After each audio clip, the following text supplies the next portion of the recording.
Olá, voltando à nossa aulinha aqui de português para a prova. Agora vamos falar de processo de formação de palavras.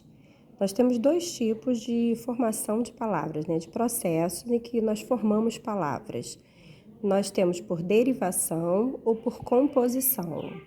Derivação é formar uma nova palavra a partir de outra que já existia, né?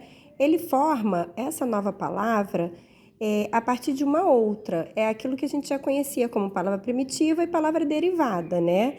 Existe um só radical, uma parte mais importante da palavra somente. E aí a gente vai fazer uma derivação, né, transformando ela em outra palavra, que seria a ideia do ferro ferreiro, né? E chave chaveiro, né? Que a gente já aprende várias vezes aí na escola, no passado, em outras séries, sobre essa palavra primitiva, que é uma palavra original, que é uma primeira palavra, e a palavra derivada.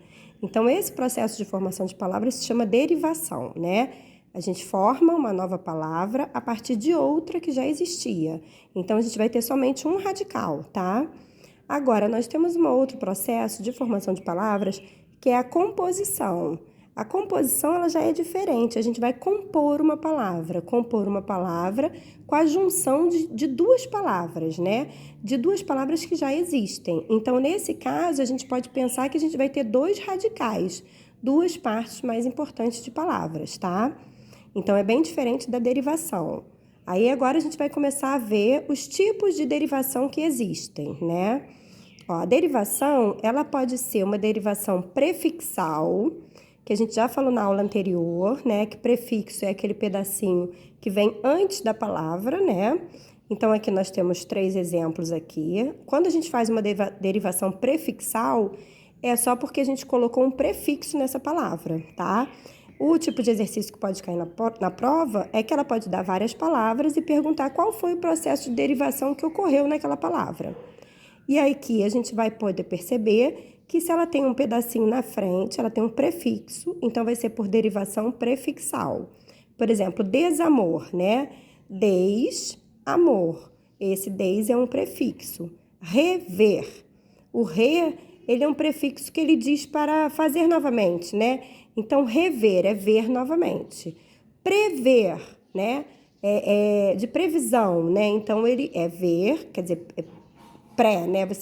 Você viu antes, por isso que esse pré vem na frente. Esses daí são prefixos, cada prefixo tem um significado.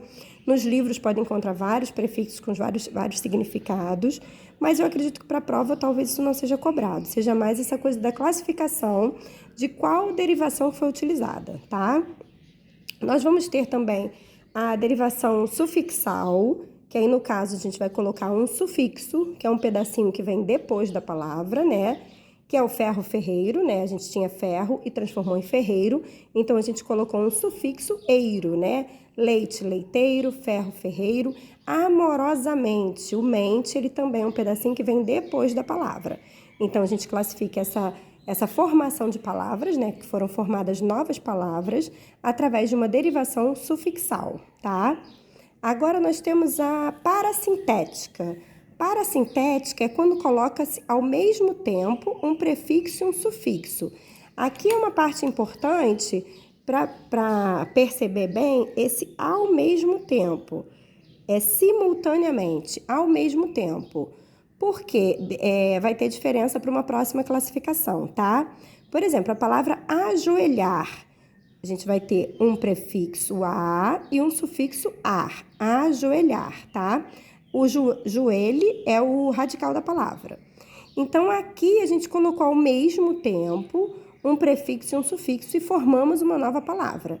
Como é que a gente vai saber se foi ao mesmo tempo, se não foi? A gente vai perceber aqui, ó, essa observação aqui, ó.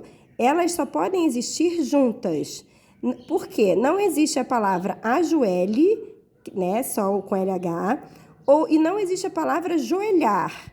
Então, se não existe uma palavra para um lado nem uma palavra para o outro, é porque elas foram formadas ao mesmo tempo, colocou ao mesmo tempo prefixo e sufixo. Então, a nossa classificação para essa formação de palavras vai ser parasintética, tá? E nós temos uma outra que é bem parecida e que causa dúvida normalmente, que é a derivação prefixal e sufixal, quando a junção do prefixo e sufixo não ocorre ao mesmo tempo, ó. Aqui, ó, não ocorre ao mesmo tempo, certo? A gente coloca uma hora um prefixo e depois a gente coloca o sufixo. Como é que a gente vai saber disso, né? Um dos dois tem que existir sem o outro, tá? Então, se a gente tem ali, ó, desgraçado, a gente colocou o prefixo des e colocamos o sufixo ado, tá? Mas existe um dos dois, ou seja, existe só desgraçado completo ou pode existir desgraça? Pode existir desgraça, certo? Então, se pode existir uma das duas palavras, porque aqui no caso o graçado não, mas o desgraça sim. Então, se pode existir um dos dois, essa derivação, ela não foi parasintética, ela foi derivação prefixal e sufixal. Porque, como ela não ocorre ao mesmo tempo, ela preserva uma ou outra palavra. Aqui, por um acaso, preserva até as duas, ó. Porque a palavra original seria leal, né? A gente colocou um prefixo, que é o que vem antes, des, e um sufixo, que vem depois, dade. E a gente formou a palavra deslealdade. Mas nós também podemos ter a palavra desleal, que a gente só colocaria o prefixo, ou a palavra lealdade, né? Lealdade. Então, nesse caso, existem até as duas palavras. Então, quando existir, ó, um dos dois tem que existir sem o outro. Se existir um dos dois, tá? Não precisa nem ser os dois. Aqui em cima só existir o desgraça, né? Então, nesse caso, ela vai ser a classificação dela é uma formação de palavras. De que forma? Por derivação prefixal e sufixal, tá? Olha, nós temos mais duas aqui que são um pouquinho mais complicadas, né? Olha, regressiva. Regressiva, por que regressão, né? Por ela ter menos elementos que a palavra origem, que a palavra primitiva. Por exemplo, castigar e castigo. A palavra original era castigar. E a gente transforma em o castigo, a gente reduziu um pouco essa palavra. Então, essa formação de palavras é por uma derivação regressiva, tá? Como são casos bem específicos, fica mais fácil, você faz até por eliminação. Você percebe que não foi nenhuma das derivações com prefixo, com sufixo, parasintético, ou prefixal e sufixal, então só pode ser uma das duas últimas, né? Ou é regressiva, em que ela se tornou uma palavrinha menor, né? Ou uma derivação imprópria. Na derivação imprópria, ela é a mesma palavra, só houve uma mudança de classe gramatical, mas ela também é considerada um processo de formação de palavras.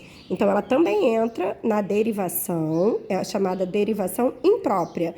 Imprópria justamente por isso, porque, na verdade, você tem uma nova palavra, mas não pela formação dela ou pela transformação da palavra, né? Você tem uma nova palavra pela mudança da classe gramatical. Aí, vamos lembrar o que é classe gramatical? Todas as palavras, ela tem uma classe. Nós temos os verbos, substantivos, adjetivos, advérbios, né? Esse exemplo que eu coloquei aqui para vocês, ó, a palavrinha é forte. Nas duas frases, ela é forte, né? A palavra forte. Ela não teve nenhuma alteração nela. Nem ela diminuiu de tamanho para ser uma derivação regressiva, né? Nem ela colocou nenhum prefixo, nem sufixo. Ela permaneceu a mesma palavra. Só que na primeira frase, a gente fala pisa forte na grama. O forte aí é um advérbio de modo. Pisa de que forma na grama? De que maneira? Pisa forte. Então, é um advérbio. E, na verdade, essa palavra, ela originalmente, a classe dela é um adjetivo, né? Que é aquela classificação que se dá, né, para as coisas, né? Pode ser forte, alto, baixo, né? Uma qualidade, né? Seja boa ou ruim, seria o adjetivo. Então, forte, originalmente, é um adjetivo. O menino é forte. Mas, nessa frase acima, ela foi transformada de adjetivo para advérbio. Então, essa mudança de classe gramatical, ela também é considerada uma derivação, tá? Imprópria justamente por isso, porque ela não teve alteração na palavra em si, mas sim na classe gramatical, certo? Acho que por agora é só. Daqui a pouco eu volto para falar sobre a composição.